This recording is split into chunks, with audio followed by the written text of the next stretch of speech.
Good morning प्यारे बच्चों, स्वागत है आप सभी का यूपी कैंपस यूट्यूब चैनल पर। मैं देवताप सिंह आप सभी का स्वागत करता हूं। 2 अक्टूबर गांधी जयंती की आप सभी को हार्दिक शुभकामनाएं। आशा करता हूं कि आप सब मस्त होंगे और आपकी पढ़ाई अच्छी चल रही होगी। इसी संदर्भ में आज मैं आपके सामने उपस्थित हुआ हूं आज की क्लास को लेकर। और आज की क्लास इसलिए महत्वपूर्ण है क्योंकि मैंने आपसे कहा था कि 2 अक्टूबर को ऑफलाइन क्लास स्थगित रहेंगी। अतः ऑफलाइन की जगह कि मंडे को रीजनिंग की क्लास होती थी, अतः मैं आज आपको रीजनिंग की क्लास लेकर आया हूँ। और इस क्लास में आप उन तथ्यों के बारे में जानेंगे जो आप चैप्टर नहीं पढ़े हैं या जो पढ़े हैं।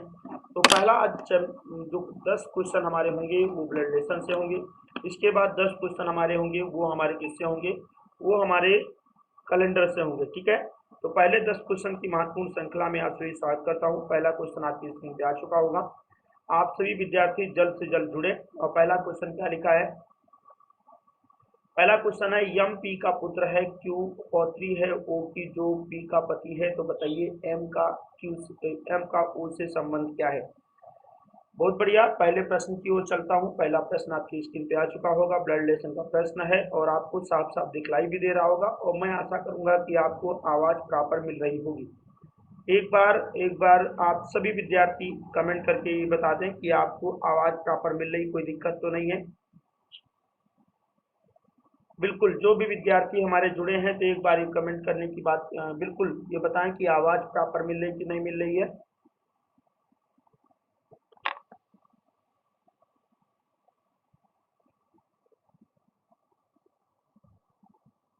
पहला क्वेश्चन है यम पी का पुत्र है। मैंने आपसे कहा था ब्लड रिलेशन में first person is the guest person होता है। तो एम किसका पुत्र है, तो उत्तर आता है एम पी का पुत्र है। किसका पुत्र है? पी का पुत्र है। इसका मतलब पी का पुत्र कौन है? एम। तो यम का डायग्राम कहाँ चला जाएगा? नीचे। तो एम पी का पुत्र है, तो ठीक है। तो पी या तो पिता होगा और या क्या होगा, माता होगा। अमन सिंह का उत्तर वैसे आ भी चुका है। आगे क्या लिखा है? क्यू पोत्री है ओ की। ओ की पोत्री कौन है? ठीक है, क्यू की पोत्री कौन है? ओ। जो पी का पति है, इसका मतलब पी का पति कौन है? यहाँ पर पी का पति कौन निकल के आ गया? ओ पी का पति है, यानी पी पत्नी है और ओ पति है। और क्यू पौत्री है ओ की, यानी कि ओ के बेटे की बेटी कौन हो गई? क्यू, यानी कि क्यू का डायग्राम सबसे नीचे चला जाएगा। तो बताइए एम का ओ से संबंध क्या है? एम का ओ से संबंध क्या है? एम का ओ से, तो ओ जो है एम को क्या कहेगा? तो अच्छा, एक बात आप समझिएगा शिवराज, एम का ओ से क्या संबंध है? यहाँ पर एम का ओ से क्या संबंध है अमन? तो ओ जो है एम को क्या कहेगा? ओ जो है एम को क्या कहेगा? तो उत्तर आता पुत्र कहेगा। बहुत बढ़िया, ओ जो है एम को पुत्र कहेगा, तो बिल्कुल। अच्छा, अगर यहाँ पहले ओ लिख देता बाद में यम लिख देता तो इस प्रश्न का उत्तर पिता हो जाता। लेकिन जिस प्रश्न के अकॉर्डिंग बात किया उस प्रश्न का उत्तर हमारा क्या है? पुत्र है। क्या है? पुत्र है। दोबारा चेक कर लीजिए, लिखा है एम पी का पुत्र है। पी का पुत्र कौन है? एम, यानी पी या तो माता होंगी या पिता। आगे लिखा था क्यू पौत्री है ओ की, यानी कि और जो पी का पति है, इसका मतलब पी का पति कौन है? ओ। तो पी और ओ क्या हो गए? पति और पत्नी हो गए। पी का पति अगर एम है तो ओ, सॉरी, पी का अगर पुत्र एम है तो ओ का पुत्र भी कौन है? एम है। और पोत्री है, पोत्री मतलब थर्ड पीढ़ी, तो इसका मतलब एम की बेटी कौन है? क्यू। तो यहाँ पर ओ जो है एम को क्या कहेगा? पुत्र कहेगा। बहुत बढ़िया, तो क्वेश्चन नंबर 1 का उत्तर क्या है? क्वेश्चन नंबर 1 का उत्तर ए इज द राइट आंसर। बहुत बढ़िया, जो भी विद्यार्थी हमारे जुड़ रहे हैं बिल्कुल सही विद्यार्थी इन प्रश्नों का उत्तर देने की कोशिश करेंगे, जिससे कि बिल्कुल अपना आकलन कर सके कि मैं कितना तैयारी कर चुका हूँ। क्वेश्चन नंबर 2 आपकी स्क्रीन पे आ चुका है। यक्स और वाई भाई भाई हैं। आर वाई का पिता है, यश टी का भाई है और यक्स का मामा है। टी का आर से क्या संबंध है? जल्दी से आपको ये 30 सेकंड का क्वेश्चन आपको दिया जा रहा है और मैं आशा करूंगा कि आप इन 30 सेकंड में हमारे इस प्रश्न का उत्तर देंगे।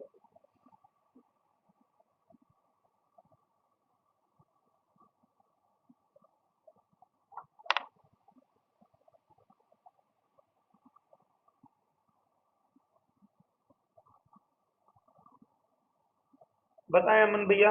इसमें लिखा यक्स और वाई भाई भाई हैं, यानी यक्स और वाई आपस में क्या है? यक्स और वाई आपस में भाई भाई हैं। जेंडर अगर अगर मेल है तो मैं प्लस प्लस के बारे में डिनोट करूंगा। और यहाँ पर लिखा है आर वाई का पिता है। आर किसका पिता है? वाई के पिता का नाम कौन है? आर। तो पिता अगर होगा या माता होगा या भाई चाचा होगा या चाची होंगी तो इसका मतलब उसका डायग्राम हमेशा ऊपर जाएगा। वाई का पिता कौन है? आर। तो इसका मतलब यश का भी पिता कौन है? आर। यश टी का भाई है। यश किसका भाई है? टी का भाई। यहाँ यश टी आया नहीं। और एक्स का मामा है।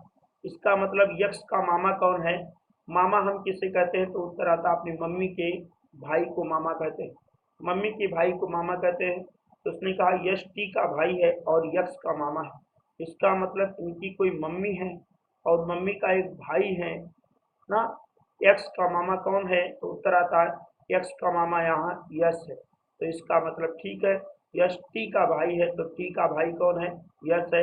तो इस हिसाब से टी तो हमारी फीमेल हो गई, क्योंकि हम अपने मम्मी के भाई को क्या कहते हैं? मामा कहते हैं। टी का आर से क्या संबंध है? टी का आर से संबंध है। तो यहाँ पर जो उत्तर निकल के आएगा पति पत्नी का निकल के आएगा। किसका निकल के आएगा? पति और पत्नी का। लेकिन आर जो है टी को क्या कहेगा? आर जो है टी को क्या कहेगा? तो उत्तर आता पत्नी कहेगा। बिल्कुल, बहुत बढ़िया। अमन का उत्तर एकदम राइट है। दोबारा देख लीजिएगा डाउट हो। यक्स और वाई भाई भाई हैं। यक्स और वाई जेंडर दोनों का प्लस है, मैंने भाई भाई बना दिया। वाई का पिता कौन है? वाई का पिता आर। ऊपर डायग्राम चला गया। यश टी का भाई और यश का मामा है। तो यश मामा किसे कहेगा? अपनी मम्मी के भाई को। इसका मतलब इसकी मम्मी कौन है? टी इसकी मम्मी है और टी का भाई यश है। तो उत्तर निकल आया। तो इसका मतलब आर टी को क्या कहेगा? तो आर टी को जो है अपनी पत्नी कहेगा। तो क्वेश्चन नंबर सेकंड का उत्तर कौन सा निकल के आया? क्वेश्चन नंबर सेकंड का B is the right answer. बहुत बढ़िया। अमन का पहला भी उत्तर सही था, अमन का दूसरा भी उत्तर सही है, शिवराज का पहला भी उत्तर सही है और शिवराज का दूसरा भी उत्तर सही है। बहुत बढ़िया। आप सभी विद्यार्थी एक बार जबरदस्त तरीके से जुड़ने का प्रयास करेंगे और जो भी विद्यार्थी हमारे लाइव आ रहे हैं वो सभी विद्यार्थी एक बार इस सेशन को शेयर करेंगे, क्योंकि बिल्कुल मैं आप लोगों से यही आशा करता हूं कि आप हमारे यूपी कैंपस यूट्यूब चैनल को बढ़ाने में मेरी मदद करेंगे। चलिए अमन, क्वेश्चन नंबर थर्ड आपकी स्क्रीन पे आ चुका है। क्वेश्चन नंबर थर्ड क्या लिखा है? ए और बी भाई हैं, ई पुत्री है यप की, यप पत्नी है बी की, तो ई का ए से क्या संबंध है? जल्दी से कमेंट करके बताइएगा इस प्रश्न का उत्तर। ए और बी भाई हैं। बहुत बढ़िया अमन, मैं आपसे आशा कर रखा हूँ। ए और बी भाई है तो ए का भी जेंडर प्लस है और बी का भी जेंडर क्या है? प्लस है। आगे लिखा है ई पुत्री है यप की, यप पत्नी है बी की, यानी कि बी की पत्नी कौन है? तो यप पत्नी है और ई पुत्री है यप की। जो क्वेश्चन में कहेगा यप की पुत्री कौन है? ई है। तो इसका मतलब जो डायग्राम बना वो ई की भी पुत्री कौन है? बी की भी पुत्री कौन है? ई। तो इसने लिखा है ई का ए से संबंध पूछा है, ई का ए से संबंध पूछा है। हम अपने, और ये पुत्री है जेंडर माइनस है, हम अपने पापा के भाई को क्या कहते हैं? तो उत्तर आता चाचा। लेकिन यहाँ पर ई का ए से पूछा है, तो ए जो है ई को क्या कहेगा? तो अगर ये इनको चाचा कहेंगे तो ये जेंडर माइनस है। तो उत्तर क्या निकल के आएगा? भतीजी निकल के आएगा। क्या निकल के आएगा? भतीजी निकल के आएगा। उजाला, बहुत बढ़िया। उजाला का उत्तर सी है, शिवराज का उत्तर सी है और अमन का भी उत्तर सी है। तो इस प्रश्न का उत्तर हमारा क्या होगा? भतीजी। तो अगर मैं कहता ए जो है, यहाँ पर यही तो लिखा है ई का ए से संबंध, ए जो है ई को क्या कहेगा? तो हम अपने भाई के बेटी को क्या कहते हैं? तो उत्तर आता है भतीजी कहते हैं।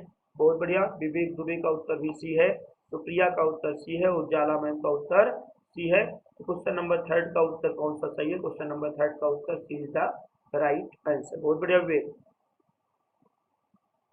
क्वेश्चन नंबर फोर आपकी स्क्रीन पे फिर आ चुका होगा।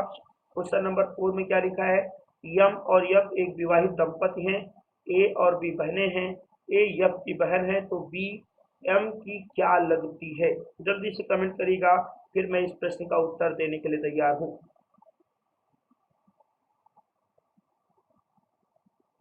क्या लिखा है? यम और यप एक विवाहित दंपति हैं, यानी एम यप आपस में विवाहित हैं। जेंडर अभी कंफर्म नहीं है। ए और बी बहनें हैं, ए यप की बहन है।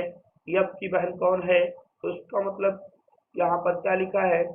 यप की बहन ए है। यप की बहन कौन है? ए और बी बहनें हैं, ए बी और बहनें हैं। अब यहाँ पर कंडीशन क्या लिखा है? तो बी एम की क्या लगती है, एम जो है बी को क्या कहेगी, एम जो है बी को क्या कहेगी।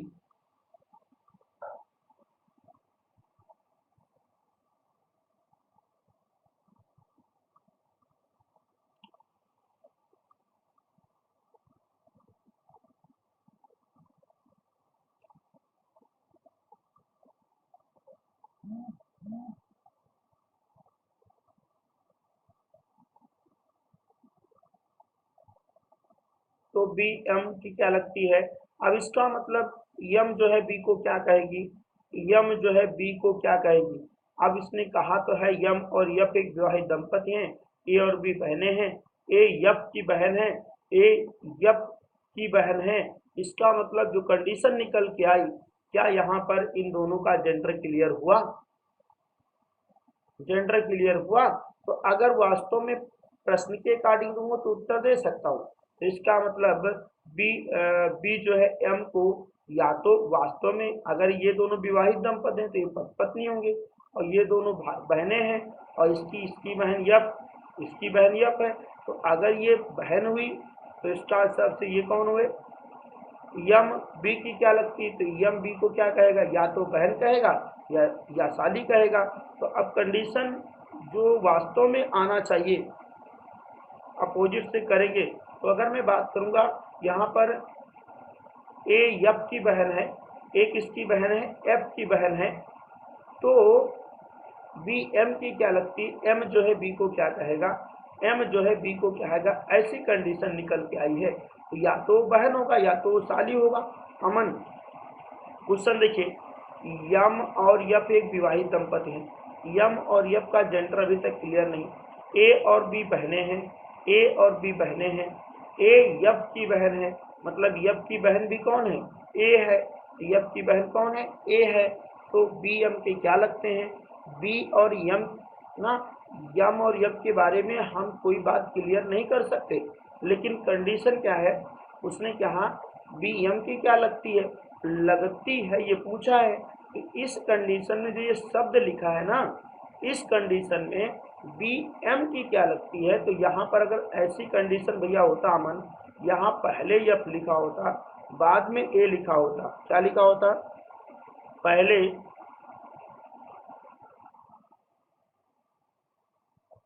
अगर अमन मैं बात करूं, तो यहाँ पर अगर मैं बात करूं, अगर ये कंडीशन बदली होती तो इसका मतलब ये कंडीशन निकल के आती, तो ये उत्तर क्या हो जाता, साली हो जाता।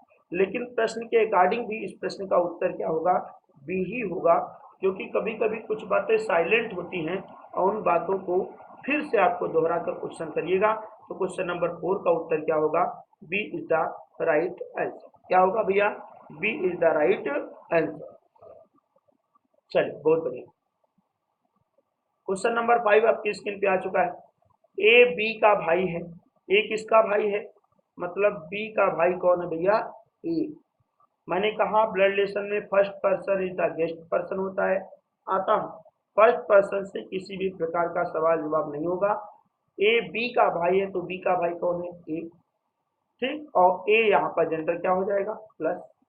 सी ए की माँ है, यानी ए की माँ कौन है, अगर ए की माँ सी है तो बी की माँ भी कौन है, सी। बी डी की पोती, किसकी पोती है, डी की पोती है। इसका मतलब बी डी की पोती, तो बी का जेंडर तो हमारा माइनस हो जाएगा। वो अगर पोती है तो एक पीढ़ी और ऊपर चला जाएगा, डी यहाँ पर निकल के आएगा ना। यफ ए का बेटा है, यफ किसका बेटा है, ए का बेटे का नाम कौन है, यफ नाम है। यफ डी से क्या रिश्ता है। अब एक बात आपको फिर बता दूं, गुड मॉर्निंग, गुड मॉर्निंग आप सभी विद्यार्थियों को, गुड मॉर्निंग। एक बात आपको बता दें, एक पीढ़ी, दो पीढ़ी, तीन पीढ़ी, चार पीढ़ी, इस कंडीशन में लिखा है बी डी की पोती, पोती यानी कि इसका मतलब डी या तो उसकी ग्रैंड मदर है और या तो उसकी ग्रैंड फादर है। यानी डी या तो ग्रैंड मदर होगा या ग्रैंड फादर होगा। डी की पोती, इसका मतलब डी का कोई पुत्र है, उस पुत्र की बेटी का नाम बी है, तभी तो पोती हुई। यप ए का बेटा है, इसका बेटा है, और यप डी का, तो डी जो है यप को क्या कहेगा, एक पीढ़ी, दो पीढ़ी, तीन पीढ़ी, और 3 पीढ़ी में दादी कहेंगी, यप को तभी परपोता कहेंगी। क्या कहेंगी? परपोता कहेंगी। दादा कहेंगे तभी क्या कहेंगे? परपोता कहेंगे। बिल्कुल, यहाँ पर 4th जनरेशन के बारे में बात किया है। इस प्रश्न का उत्तर क्या होगा? परपोता। बिल्कुल, पोता नहीं होके परपोता होगा, क्योंकि यहाँ पर 4 पीढ़ी की कहानी है, 1 2 3 4, और जब 4 पीढ़ी का उत्तर होता है योगेश, इस प्रश्न का उत्तर आता है परपोता। वैसे परपोता हमारे विकल्प में एसएससी के अलावा अन्य कहीं एग्जाम में परपोता विकल्प में नहीं होता है। 3 पीढ़ी के ऊपर चाहे 4 पीढ़ी का प्रश्न पूछा हो, चाहे 5 पीढ़ी का प्रश्न पूछा हो, उस प्रश्न का उत्तर हमेशा पोता ही होता है, लेकिन एसएससी वाले परपोता विकल्प देते हैं, तो आपको परपोता विकल्प चुनना होगा। चलिए, क्वेश्चन नंबर 6 आपकी स्क्रीन पे आ चुका है। ए और बी बहनें हैं, तो इसका मतलब यहाँ पर जेंडर तो ए बी का कंफर्म है। ए बी बहनें हैं, बहुत बढ़िया। डी की माता कौन है? ए। यहाँ पर क्या लिखा है? डी की। ए माता है किसकी? डी की। तो डी का डायग्राम कहाँ चला जाएगा? नीचे। देखो, ए और बी बहनें हैं, डी की माता ए है, बी की पुत्री, बी की एक पुत्री सी है, यानी कि बी की पुत्री कौन है भैया? बी की एक पुत्री सी है। जी का जेंडर कंफर्म नहीं है। जो यप से विवाहित है, नीचे जो हमेशा सेकंड पर्सन के लिए आता है। बी की पुत्री सी है, जो यप से विवाहित है, यानी सी की शादी किससे हुई है? यप से। तो यप का जेंडर क्या हो जाएगा? प्लस हो जाएगा। ए का पति जी है, यानी ए के पति का नाम क्या है? जी है। पति पत्नी का जेंडर हमेशा एक लाइन में रहेगा। ए का पति जी है, तो सी का डी से क्या संबंध है? सी का डी से संबंध पूछा है, तो इसका मतलब सी जो है डी को क्या, डी जो है सी को क्या कहेगा? डी जो है सी को क्या कहेगा? सी का जेंडर तो कंफर्म। ये इनकी मम्मी है, मम्मी की बहन है। मम्मी की बहन को हम क्या कहते हैं? मौसी कहते हैं। और मौसी के बेटे को, मौसी की बेटी को मौसेरी बहन कहते हैं। गलती से देखिए, इसमें ऑप्शन ध्यान नहीं दिया गया है। बिल्कुल यहाँ पर क्या होगा? सी का जेंडर कंफर्म है। और अगर कजन लिखा होगा तो यहाँ पर बिल्कुल कोई दिक्कत नहीं है, कजन यानी मौसेरी बहन होगा। क्या होगा? इस प्रश्न का उत्तर क्या होगा? मौसेरी बहन होगा। तो हम अपनी मम्मी के बहन को मौसी कहते हैं, मौसी का कोई भी लड़का होगा तो मौसेरी बहन होगी। तो इस प्रश्न का उत्तर है मौसेरी बहन। ध्यान नहीं दिया गया है, इसलिए विकल्प नहीं। चलिए मनीष भैया, बहुत बढ़िया। चलिए, क्वेश्चन नंबर 7 आपकी स्क्रीन पे आ चुका होगा। मौसेरी सिस्टर, बहुत अच्छी बात है। बिल्कुल, लेकिन वहाँ पेपर में बहन विकल्प में होगा, तो बहन का उत्तर हम चॉइस करेंगे। क्वेश्चन नंबर नेक्स्ट आपकी स्क्रीन पे आ चुका होगा। क्वेश्चन नंबर नेक्स्ट क्या लिखा गया है? ए और बी भाई हैं, यानी ए और बी जेंडर कंफर्म है। ए का भी जेंडर प्लस है और बी का भी जेंडर क्या है? प्लस है। सी ए का पिता है, यानी ए का पिता कौन है? सी। सी का भी जेंडर प्लस है। सी ए का पिता है, डी सी का पिता है। डी किसका पिता है? सी का पिता है। तो सी का पिता कौन है? डी। एक जेंडर और ऊपर नीचे चला गया। ई बी का पुत्र है। ई किसका पुत्र है? बी का पुत्र है। कौन? ई जो है बी का पुत्र है। तो बताइए डी का ई से क्या संबंध है? तो ई जो है डी को क्या कहेगा? तो इसका मतलब ये पापा हैं और ये इनके पापा हैं, तो इनके भी पापा हुए। हम अपने पापा के पापा को, देखो, हम अपने पापा के पापा को दादा और दादा के पापा को परदादा कहते हैं। इस प्रश्न का उत्तर क्या होगा? परदादा। 7 का उत्तर क्या होगा? सी इज द राइट आंसर। अमन, सिद्धार्थ, बहुत बढ़िया। विवेक, उजाला, आप सभी का उत्तर परदादा सही है। क्वेश्चन नंबर 8 आपकी स्क्रीन पे आ चुका होगा। क्वेश्चन नंबर 8 में क्या लिखा गया है? ए डी का भाई है, मतलब डी का भाई कौन है? मैंने कहा था जेंडर पिछले वाले से क्लियर करिएगा। डी का भाई कौन? तो उत्तर आया डी का भाई कौन है? तो उत्तर आया ए का जेंडर कंफर्म है। डी बी का पिता है, यानी बी का पिता कौन है? डी। यानी यहाँ पर डी पिता बन चुका है किसका? बी का। तो बी डायग्राम नीचे, डी ऊपर। बी और सी आपस में बहने हैं, इसका मतलब डी के 2 लड़कियां हैं, बी और सी। बताइए कि सी का ए से क्या संबंध है? ए जो है सी को क्या कहेगा? ए जो है सी को क्या कहेगा? ये आप उत्तर बताइए। और यहाँ पर लिखा था ए और डी भाई हैं, इसका मतलब ये दोनों भाई हैं। हम अपने भाई की बेटी को क्या कहते हैं, तो उत्तर आता है भतीजी कहते हैं। इस प्रश्न का उत्तर 8 का उत्तर क्या होगा, B is the right answer. Aman आपका उत्तर एकदम राइट है और सिद्धार्थ वर्मा आपका भी उत्तर आपका एकदम राइट है। ये सर 8 क्वेश्चन आज के महत्वपूर्ण प्रश्न थे जो आपके एग्जाम में बार बार पूछे जाते हैं, इसीलिए मैंने ब्लड रिलेशन के 8 क्वेश्चन को उठाया था। अब मेरे सामने आज 10 महत्वपूर्ण प्रश्न स्टार्ट होंगे कैलेंडर के, और जहाँ पर अगर कोई दिक्कत होगा तो आप कमेंट करिएगा। इसके बाद इसी में शायद आज 3 चैप्टर उठाए गए हैं, ब्लड रिलेशन, कैलेंडर और शायद घड़ी। चलिए बहुत बढ़िया। क्वेश्चन नंबर कैलेंडर का स्टार्ट हो चुका है। कैलेंडर का क्वेश्चन नंबर 1 आ चुका है। मैं आपको एक जानकारी आपको दे दूं, एक सामान्य वर्ष में 365 दिन, 5 घंटे, 48 मिनट और अप्रॉक्स 47 सेकेंड होता है। इसका मतलब किसी भी सामान्य वर्ष में 52 सप्ताह होते हैं और एक हमारा क्या होता है, विषम दिन होता है। ये जानकारी आपको आनी चाहिए। इसका मतलब एक सामान्य वर्ष में 365 दिन, 5 घंटे, 48 मिनट 47 सेकेंड होता है और अर्थात 52 सप्ताह और एक विषम दिन होता है। और एक लीप वर्ष में 366 दिन होता है, इसमें भी 52 सप्ताह होते हैं और यहाँ विषम दिन की संख्या कितनी निकल के आती है, 2 8 डे निकल के आते हैं। एक सामान्य वर्ष में और एक लीप वर्ष में कुल 12 महीने होते हैं, जिसमें 7 महीने ऐसे होते हैं जो 31 दिन के होते हैं, 4 महीने ऐसे होते हैं जो 30 दिन के होते हैं और एक महीना कभी 28 का होता है, कभी 29 का होता है। ये जानकारी आपको आनी चाहिए। क्वेश्चन नंबर फर्स्ट आ चुका है।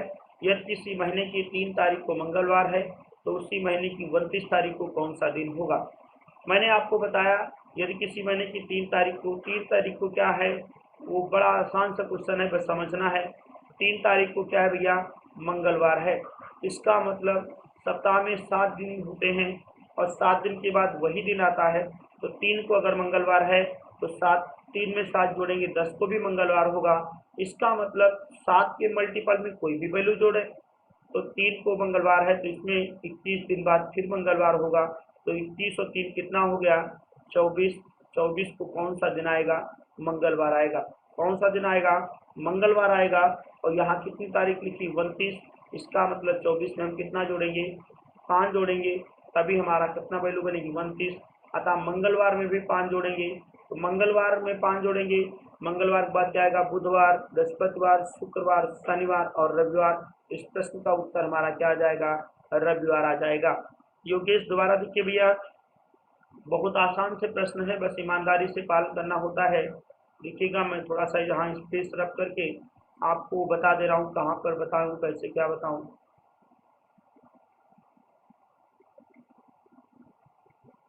देखिए लिखा है यदि किसी महीने की 3 तारीख को कौन सा दिन है, मंगलवार है, तो आपको बता दूं 3 में 7 जोड़ोगे, 3 में 7 जोड़ोगे 10 आएगा, 10 को मंगलवार होगा। 10 में 7 जोड़ोगे 17 आएगा, 17 को मंगलवार होगा। 10 में 7 जोड़ोगे 24 को मंगलवार होगा। 24 में 7 जोड़ोगे, सीधे सीधे इसमें हम 28 ऐड कर लें, तो 28 दिन कितना हुआ, 31 को कौन सा दिन है, मंगलवार। यहाँ लिखा है 29, इसका मतलब 29 में अगर 2 इधर माइनस करें तो मंगलवार 2 माइनस करें तो यहाँ उत्तर क्या निकल के आएगा, संडे निकल के आएगा। B is the right answer, इसका मतलब second is the right answer. Question number 1 का उत्तर है रविवार। चलो बहुत बढ़िया। आज आप सभी का परीक्षण हो रहा है और बिल्कुल यहाँ से आपको पता चलेगा कि आपकी कितनी तैयारी है। वैसे ये बात कंफर्म है, बहुत सारे विद्यार्थी अगर क्लास ऑनलाइन हो जाती है तो सोचते हैं छोड़िए कोई मतलब नहीं, लेकिन मैं बिल्कुल बता दूं आपको, अगर आप कहीं से भी, मैं कतई नहीं कर रहा हूँ कि मेरे यूट्यूब चैनल के माध्यम से, कहीं से भी अगर आप 10 क्वेश्चन भी प्रैक्टिस कर लेते हैं तो आपको वो 10 क्वेश्चन कभी न कभी काम आने वाले होते हैं। चलिए क्वेश्चन नंबर सेकेंड क्या लिखा है, किसी महीने की 15 तारीख अगर बुधवार को है तो उसी महीने की 12 तारीख को कौन सा दिन होगा। यानी कि 15 तारीख को कौन सा दिन है, वेडनेसडे है। कौन सा दिन है, तो 12 तारीख को कौन सा दिन है, तो 3 माइनस कर दो, 3 माइनस कर दो। तो इसका मतलब जो हमारे पुराने विद्यार्थी हैं, 0 का मतलब संडे है, 1 का मतलब मंडे है, 2 मतलब ट्यूसडे है, 3 मतलब वेडनेसडे है, 4 मतलब थर्सडे है, 5 मतलब फ्राइडे है, 6 मतलब सैटरडे है और 0 मतलब संडे है। तो वेडनेसडे का ऑलरेडी मान 3 होता है, 3 में से 3 का कितना बचा 0 और 0 है तो उत्तर क्या है संडे है। तो क्वेश्चन नंबर 2 का उत्तर भी हमारा क्या आएगा रविवार आएगा। बस यहाँ पर विकल्प अनुसार है तो विकल्प हमारा 1 होगा, या बुधवार में 3 माइनस भी कर दें तो उत्तर हमारा क्या आ जाएगा संडे आ जाएगा। तो क्वेश्चन नंबर 1 का उत्तर हमारा क्या है, क्वेश्चन नंबर 2 का उत्तर हमारा क्या है, ए इज द राइट आंसर। चलिए क्वेश्चन नंबर 3 आपकी स्क्रीन पे आ चुका है। बड़ा प्यारा सा प्रश्न है, आपके एग्जाम में कई बार नजर आ चुका है।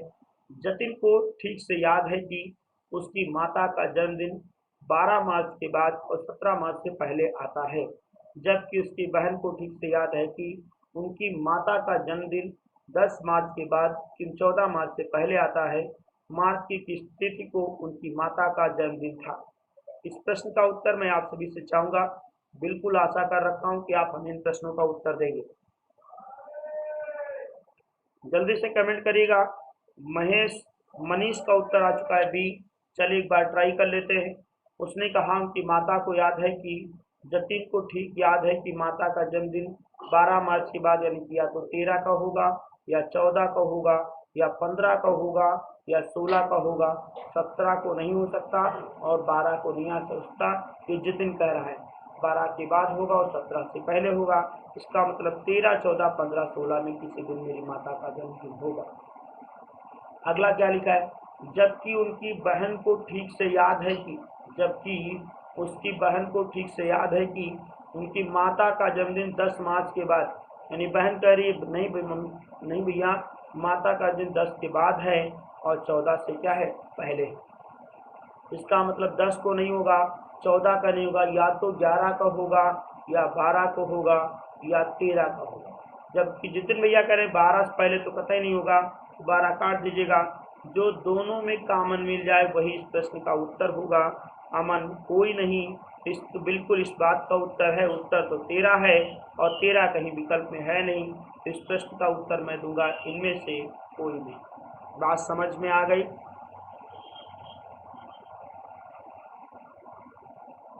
जतिन को ठीक से याद है कि उसकी माता का जन्मदिन 12 मार्च के बाद 17 मार्च से पहले है, 12 के बाद 17 से पहले तो 13, 14, 15, 16 में है।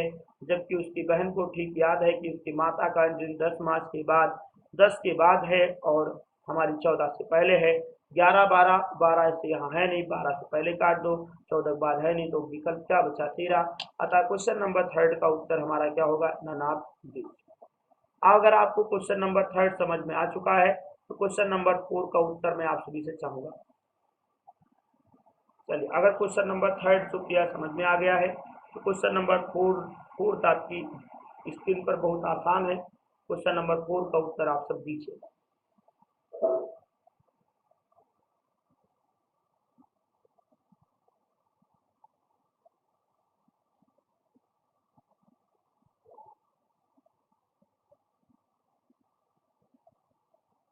मीता को ठीक से याद है कि उसके पिता का जन्मदिन 8 जुलाई के बाद लेकिन 12 जुलाई से पहले पड़ता है।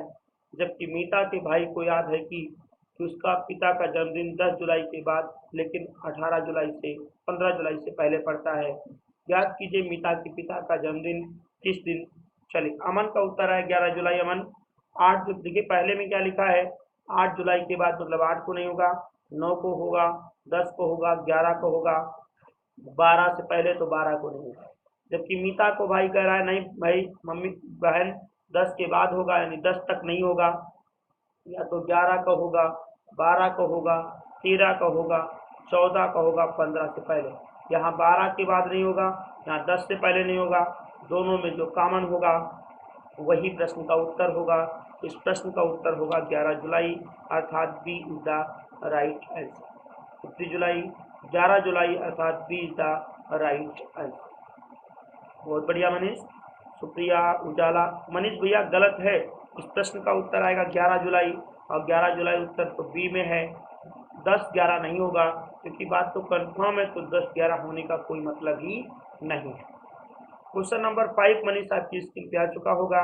किसी महीने की 2 तारीख अगर मंगलवार हो तो उस महीने की 21 तारीख को कौन सा दिन होगा, जल्दी से बताइएगा कमेंट करके।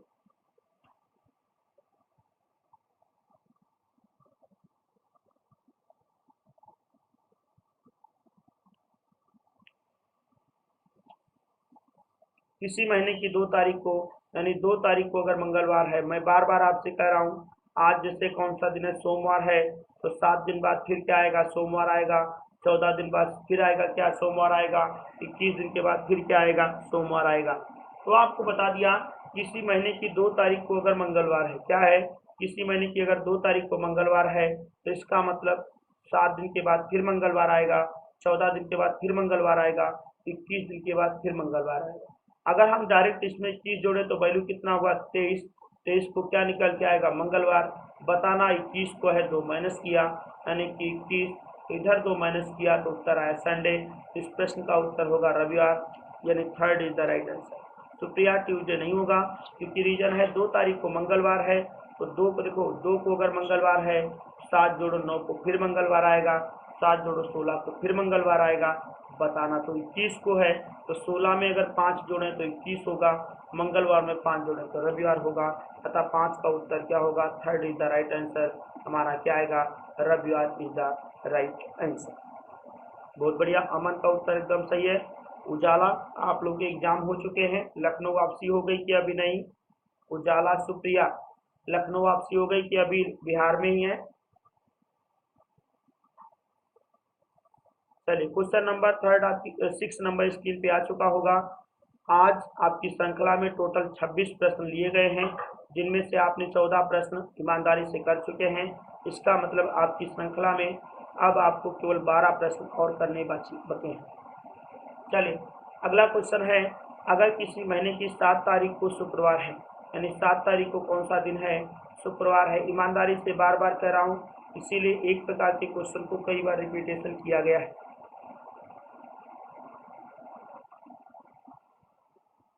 ओके, ठीक है उजाला, ठीक है, बहुत बढ़िया, आराम से आइएगा, हैप्पी जर्नी। तो 7 को शुक्रवार है, 27 को पूछा है, इसका मतलब सीधे सीधे 21 जोड़ दें, 21 और 7 कितना होता है, 28 को हमारा कौन सा दिन निकल के आएगा, शुक्रवार निकल के आएगा।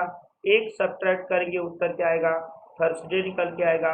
अतः 6 नंबर प्रश्न का उत्तर है बृहस्पतिवार, Thursday. A is the right answer. किसी को डाउट होना नहीं चाहिए, यदि किसी महीने की 7 तारीख को शुक्रवार है, तो 7 को शुक्रवार है तो 14 को भी शुक्रवार होगा, 21 को भी शुक्रवार होगा, 28 को भी शुक्रवार होगा, और पूछा तो 27 को है, तो एक सब्ट्रैक्ट करेंगे, उत्तर क्या आएगा, बृहस्पतिवार होगा। तो 6 नंबर उत्तर का है ए इज द राइट आंसर, अर्थात बृहस्पतिवार।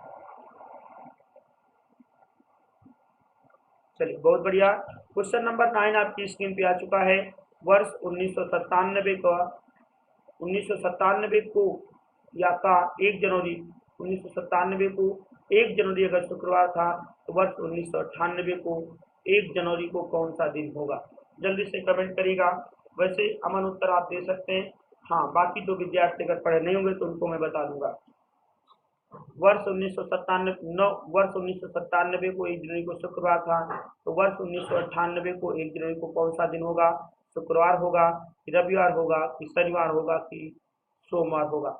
जल्दी से कमेंट करिए, कौन बताएगा इस प्रश्न का उत्तर। अमन, सैटरडे, बिल्कुल, मैंने अभी थोड़ी देर पहले बताया था। एक सामान्य वर्ष में बेसिकली 365 दिन, 5 घंटे 48 मिनट 47 सेकेंड होता है, अर्थात 52 सप्ताह और एक भी सब दिन होता है।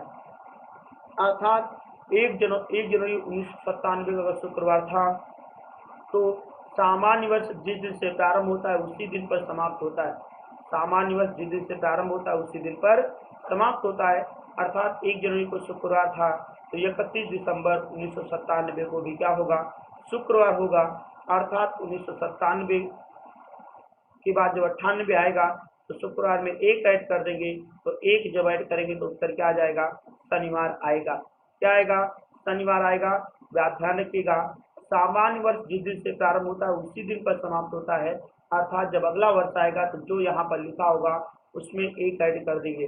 अगर लीप ईयर होता तो फिर 2 ऐड करते, लेकिन 1997 तो लीप ईयर है नहीं। लीप ईयर वो वर्ष होता है जो 4 से पूरी तरह विभाजित होता है, और 4 के मल्टीपल में 7 हमारी विषम संख्या जो कभी डिवाइड नहीं होगा। तो 97 के बाद 98 आने में केवल एक प्लस होगा, अगर शुक्रवार में एक प्लस करेंगे तो उत्तर क्या आएगा, शनिवार आएगा। इस बात को ध्यान रखेंगे। इस प्रश्न का उत्तर क्या होगा, शनिवार is the right answer. Sunday नहीं होगा भैया, मनीष भैया। क्वेश्चन नंबर नेक्स्ट आपकी स्क्रीन पे आ चुका है। अगर 1 जनवरी 1972 मंगलवार है तो 1 जनवरी 1973 को कौन सा दिन होगा। एक बात बस इतना ध्यान रखिएगा कि अगर ये लीप ईयर होगा, जैसे अगर मैं बात करूं क्या 72 लीप ईयर है तो लीप ईयर में फरवरी बढ़ जाती है। लीप ईयर वो वर्ष होता है जो 4 से पूरी तरह डिविजिबल है। वैसे जो स्पीड जिन बच्चों की आ जाएगी वो वही काट लेंगे। 4 × 4 416, 3 बचा 37, 4 9 कितना हुआ 36, कितना बचा 1 12, 4 3 12। इसका मतलब 1972 हमारा क्या है, लीप ईयर है। तो मंगलवार से देखो 72 से 73 वैसे तो एक ही प्लस होता है, लेकिन लीप ईयर में फरवरी एक और बढ़ती है। तो मैंने आपको बताया था कि अगर सामान्य वर्ष है तो 365 दिन है, 52 सप्ताह है और एक विषम दिन है, और 366 दिन है, 52 सप्ताह है तो 2 विषम दिन है। मंगलवार में यहाँ 2 ऐड करेंगे, तो अगर 2 ऐड करेंगे तो उत्तर हमारा क्या आएगा, बृहस्पतिवार आएगा। अमन, बहुत अच्छी बात है कि ये सब जानकारी यानी कॉन्सेप्ट आपको एकदम क्लियर है। बिल्कुल, अगर वो सामान्य वर्ष होगा तो 1 प्लस होगा, और अगर वो लीप वर्ष होगा तो कितना प्लस होगा, 2 प्लस होगा। पता क्वेश्चन नंबर 10 का उत्तर क्या है, 4 इज द राइट आंसर, अर्थात बृहस्पतिवार इस प्रश्न का हमारा उत्तर होगा। चलिए क्वेश्चन नंबर 12, 1 फरवरी 2020 को बृहस्पतिवार था तो 5 मार्च 2020 को कौन सा दिन होगा। जल्दी से कमेंट करके इस प्रश्न का उत्तर दीजिए।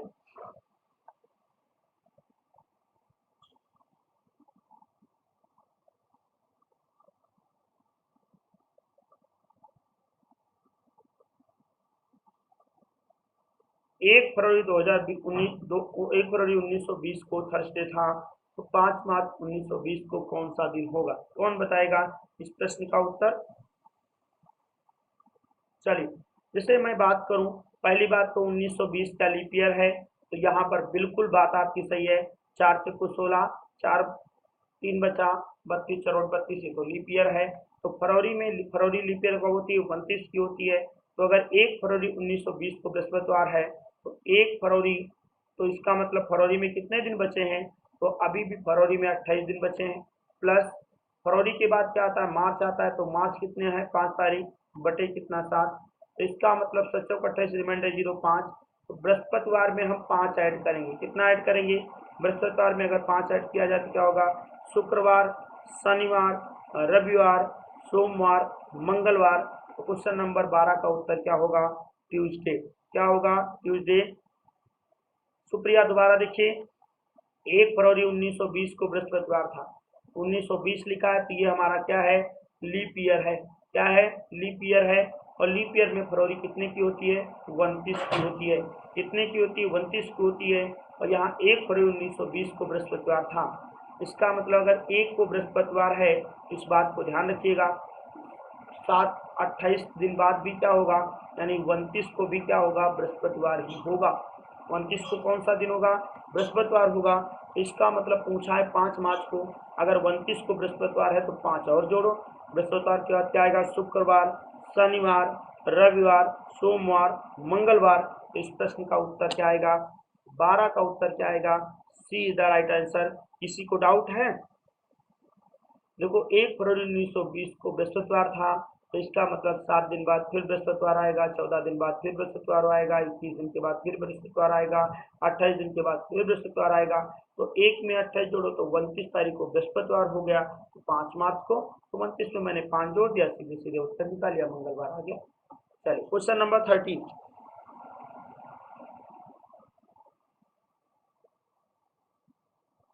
यदि किसी महीने की पहली तारीख बृहस्पतिवार को पड़ती है, यदि किसी महीने की पहली तारीख बृहस्पतिवार को पड़ती है तो उस महीने की 28 तारीख को कौन सा दिन होगा।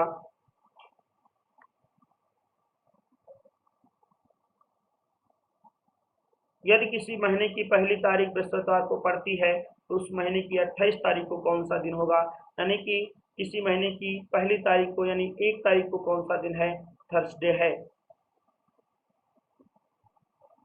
तो 28 तारीख को यानी सीधे सीधे 7, अगर 1 को थर्सडे है तो 7 दिन बाद, 14 दिन बाद, 21 दिन बाद, 28 दिन बाद, यानी 28 दिन बाद अर्थात 29 तारीख को भी कौन सा दिन पड़ेगा, थर्सडे। बताना 28 को है तो एक इधर सब्ट्रैक्ट करेंगे, तो एक इधर करेंगे, तो उत्तर क्या आएगा, बुधवार इस प्रश्न का उत्तर आएगा। वेडनेसडे। अमन, बहुत बढ़िया, बिल्कुल आशा कर रखा हूँ कि आप इस तरह के प्रश्नों को आसानी से उत्तर दे रहे हैं। बिल्कुल, और यही मैं सारे विद्यार्थियों से आशा करता हूं कि आप सब विद्यार्थी इस प्रश्न के उत्तर दिया करें। क्वेश्चन नंबर 14, यदि किसी महीने की 2 तारीख को रविवार पड़ता है, यानी 2 तारीख को कौन सा दिन पड़ता है? संडे पड़ता है। ईमानदारी से देखिएगा, यदि किसी महीने की 2 तारीख को क्या पड़ता है? संडे पड़ता है, तो उस महीने की 31 तारीख को कौन सा दिन होगा? अगर 2 को संडे है तो 28 दिन बाद फिर क्या होगा? इसका मतलब संडे, तो 2 28 2 कितना हुआ? 30। 30 को क्या है? संडे। तो एक अगर इसमें जोड़ो तो उत्तर क्या आएगा? मंडे। देखो, अगर मैं आपसे बात करूं शिवराज, एक बार कुछ बार बार क्वेश्चन, इसीलिए कई क्वेश्चन लिया हूं। यदि किसी महीने की 2 तारीख को क्या है? रविवार है। 2 को कौन सा दिन है? रविवार है। तो इसका मतलब 2 में अगर 7 जोड़ें तो 9 को फिर रविवार होगा। 2 में 14 जोड़ें तो 16 को फिर रविवार होगा। 2 में अगर 28 जोड़ें तो 28 2 कितना हुआ? 30 को फिर रविवार होगा। बताना 31 को है, तो 30 को अगर संडे है तो 31 क्या होगा? मंडे होगा। बिल्कुल, इस प्रश्न का उत्तर क्या होगा? मंडे, अर्थात 14 का उत्तर क्या होगा? 4 इज द राइट आंसर। चलिए क्वेश्चन नंबर 18, यदि 1 जनवरी मंगलवार है तो जनवरी महीने में कितने मंगलवार होंगे? जल्दी से कमेंट करिएगा।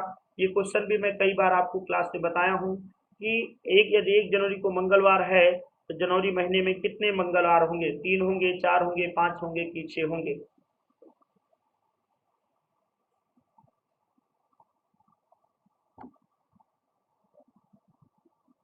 5 होंगे। बिल्कुल, जनवरी कितने की होती है? 31 की। एक सप्ताह में कितने दिन? 7 दिन। 7 चौक 28, रिमाइंडर कितना बचा? 3। इसका मतलब जिस दिन से महीना स्टार्ट हुआ वो 5 होंगे, उसके अगला दिन भी 5 होगा। तो जनवरी भी, मंगलवार भी 5 होंगे, बुधवार भी 5 होंगे, बृहस्पतिवार भी 5 होंगे। इस प्रश्न का उत्तर क्या है? 5 होंगे। ठीक है, जिस दिन से वो महीना स्टार्ट होगा वो 4 की जगह कितना हो जाएंगे? 5 होंगे। चलिए क्वेश्चन नंबर नेक्स्ट आ चुका है। जो आपके नेक्स्ट टाइप है, ये कोडिंग डिकोडिंग का एक हिस्सा है, जो आप प्रश्नों को पढ़कर इस प्रश्न के उत्तर दे सकते हैं। कोडिंग डिकोडिंग का ही एक हिस्सा है। और उसने कहा, if white is called blue, blue is called red, red is called yellow, yellow is called green, green is called black, black is called violet, violet is called orange, what would be the colour of human blood? Human blood का colour कैसा होता है? अब एक बार बता दें आपको, बड़ा आसान से इस तरह के प्रश्न होते हैं। बस ईमानदारी से थोड़ा सा ध्यान देना पड़ता है कि क्या मैं पढ़ रहा हूँ और क्या इस प्रश्न का क्या पूछना चाह रहा। क्वेश्चन में क्या कहा? यदि सफेद को नीला, नीले को लाल, लाल को पीला, पीले को हरा, हरे को काला, काला को बैगनी, बैगनी को संतरी कहते, तो मनुष्य के खून का रंग कैसा होता है? तो मनुष्य के खून का क्या रंग होता है? लाल होता है। अब यहाँ लाल को क्या कहा गया? लाल को पीला। रेड इज कॉल्ड येलो, तो इसका मतलब लाल को पीला कहा गया, तो इस प्रश्न का उत्तर क्या आ जाएगा? येलो यानी पीला। अकॉर्डिंग टू क्वेश्चन अनुसार बात करनी पड़ती है। उसने कहा सफेद को नीला, नीले को लाल, लाल को पीला, पीले को हरा, हरा को काला, काला को बैगनी, बैगनी को संतरी कहते हैं। तो मनुष्य के खून का रंग लाल होता है, तो लाल को क्या कहा गया? पीला। अर्थात इस प्रश्न का उत्तर है सुप्रिया, रेड नहीं होगा। मनुष्य के, बिल्कुल मनुष्य के खून का रंग रेड होता है, ये बात मानता हूँ, लेकिन यहाँ लाल को क्या कहा गया? अकॉर्डिंग टू लाल को क्या कहा गया? पीला। तो उत्तर हम क्या देंगे? पीला देंगे। चलिए क्वेश्चन नंबर सेकंड का फिर उत्तर बता दीजिए। यह संतरे को सेब, केला को खुबानी, सेब को मिर्च, खुबानी को संतरा, मिर्च को केला, कौन सा हरे रंग का होता है?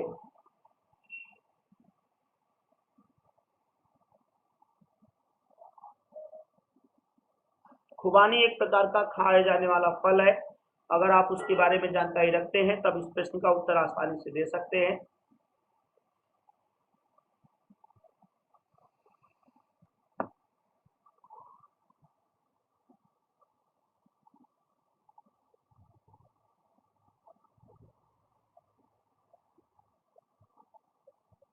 अमन, देखिए अगर मैं बात करूं, खुबानी, थोड़ा सा देखिएगा, खुबानी जिससे नाम रूप से, खुबानी लगभग ऑरेंज कलर का एक फल होता है जब वो पक जाता है।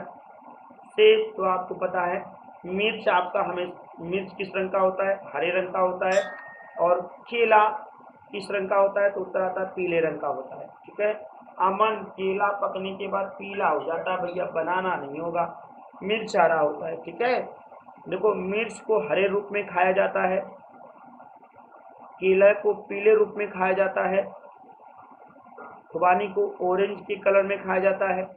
तो इसका मतलब इस प्रश्न, अब देखिए उसने कहा इनमें से कौन सा हरे रंग का है, तो हरा होता तो मिर्च है, लेकिन मिर्च को क्या कहा गया, देखो खुबानी को सेब, सेब को मिर्च, यानी मिर्च को क्या कहा गया, केला।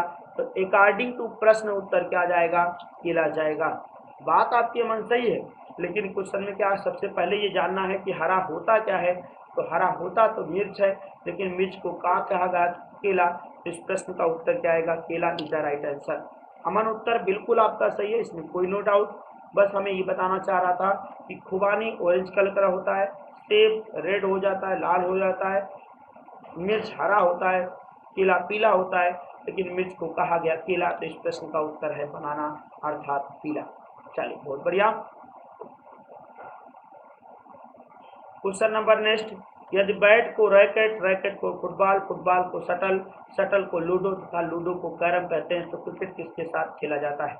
क्रिकेट वैसे तो बैट के साथ खेलते हैं, और बैट को क्या कह रहे हैं, रैकेट कह रहे हैं। क्या कह रहे हैं सुप्रिया, मिर्च खाया किस रूप में जाता है, तो मिर्च हरे रूप में खाया जाता है। मिर्च किस रूप में खाया जाता है, हरा रूप में खाया जाता है। केला किस रूप में, तो पीले के रूप में खाया जाता है, इसलिए उत्तर की बात कर रहा हूँ। ठीक है, इसका मतलब बैट को क्या कहेंगे, रैकेट कहेंगे।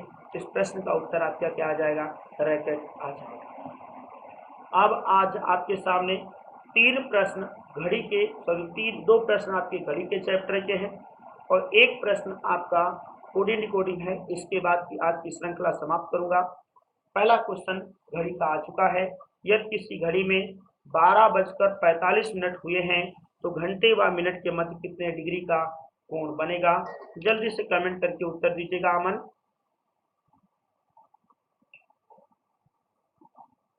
डिग्री बराबर आपको मालूम है, डिग्री बराबर क्या होता है भैया, 60h। डिग्री का फार्मूला मैं आपको खूब लिखाया हूँ, 60h माइनस 11m अपान 2। लेकिन मैंने बताया था ये किसी घड़ी में 12 बज के समय दिया होगा, तो 12 बजे को हमेशा हम क्या मानेंगे, जीरो मानेंगे। क्या मानेंगे, जीरो मानेंगे।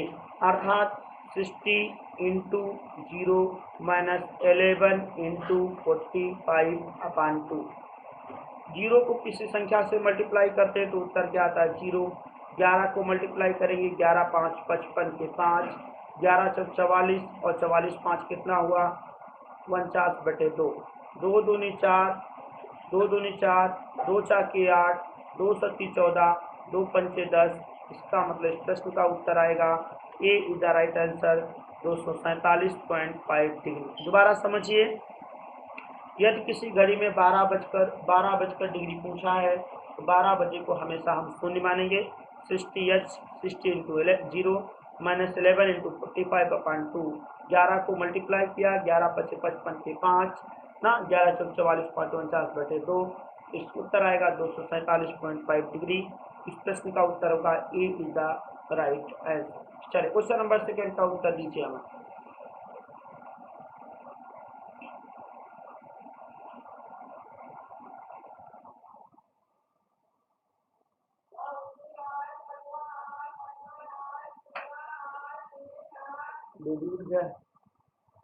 यदि किसी घड़ी में 1:30 हुए हैं, तो घंटे व मिनट के मध्य कितने डिग्री का कोण बनेगा अमन। तो इसका मतलब 60 इंटू एच की जगह 1 लिखा है, 11 इंटू 30 अपान 2। 6 को 1 से मल्टीप्लाई करेंगे 60, 11 तिया 33 माइनस 330 बटे कितना हुआ, 2 हुआ। सब्ट्रैक्ट करेंगे तो वैल्यू कितनी आएगी हमारी, 200। अगर मैं बात करूं 270, 270 को 2 से डिवाइड करेंगे, उत्तर आएगा 135 डिग्री। तो सेकेंड का उत्तर भी हमारा क्या आ चुका है, 135 डिग्री, यानी कि 135 डिग्री। डिग्री का फार्मूला आपको पता होना चाहिए। डिग्री का फार्मूला क्या होता है, 60h माइनस 11m अपान 2। अगर 12 की जगह कुछ भी समय लिखा है, तो उसमें जगह हम जो भी एच लिखा होगा वो रखेंगे। अगर 12 बजे का समय दिया है, तब हम केवल क्या करने वाले होते हैं, तब हम उसको जीरो मानने वाले होते हैं। आज की श्रृंखला का ये लास्ट प्रश्न है, और मैं जाते जाते आप लोगों से इस प्रश्न का उत्तर चाहूँगा, और आशा करूँगा कि आप हमें सभी विद्यार्थी निराश नहीं करेंगे, और हमें इस प्रश्न का उत्तर आप अमन देंगे। चलिए, एक निश्चित भाषा में टीचर को VGCEJGT लिखते हैं, तो चिल्ड्रन को उसी भाषा में क्या लिखेंगे? वैल्यू निकाल लीजिएगा। टी का अंग्रेजी वर्णमाला में 120, बी का मान अंग्रेजी वर्णमाला में 22, ई का मान 5, जी का मान 7, ए का मान 1, सी का मान 3, सी का मान 3, ई का मान 5, एच का मान 8, जे का मान 10, ई का मान 5, जी का मान 7, आर का मान 18 और टी का मान 20। इसका मतलब क्या किया गया है? सभी में +2 चलाया गया है। सी का मान 3 2 5 और 5 मान किसका होता है? तो उत्तर आता है ई का। पहला विकल्प कटा, दूसरा कटा, या तो ये होगा या तो ये होगा। यानी कि सी में 2 जोड़े ई आया, एच का मान 8, 8 में 2 जोड़े 10 और 10 मान किसका होता है? जी का। आई का मान 9 2 11, 11 मतलब के। यल का मान 12 2 14, 14 मतलब यन। डी का मान 4 2 6 यानी यब। ई आर का मान 18 मतलब T20। ई का मान 5 2 7 यानी जी। और यन का मान 14 2 16 अर्थात पी। अर्थात इस प्रश्न का उत्तर क्या होगा? First is the right answer होगा। ये तीसरे का प्रश्न का उत्तर आपका कौन सा सही था? ए इज द राइट आंसर है। आज के लिए आप सभी को बहुत बहुत धन्यवाद, थैंक यू। और गांधी जयंती की आप सभी को हार्दिक शुभकामनाएं। अगर आपको क्लास अच्छी लगती है तो प्लीज़ प्लीज़ प्लीज़ आप इस क्लास को लाइक से सब्सक्राइब करना बिल्कुल न भूलिएगा, दोस्तों को जोड़ना बिल्कुल न भूलिएगा। मैं देवता सिंह आप सभी को पुनः धन्यवाद करता हूं। और आज श्रमदान है, अतः महात्मा गांधी की जयंती है। माननीय प्रधानमंत्री के द्वारा यह आह्वान किया गया है कि आप श्रमदान करें। अतः आज आपका संस्थान शिक्षण का स्थगित रहेगा। इसके बाद कार्यालय खुला है। अगर आप श्रमदान करना चाहते हैं तो 10 बजे आ सकते हैं। थैंक यू, धन्यवाद। बने रहें यूपी कैंपस यूट्यूब चैनल पर। थैंक यू, धन्यवाद।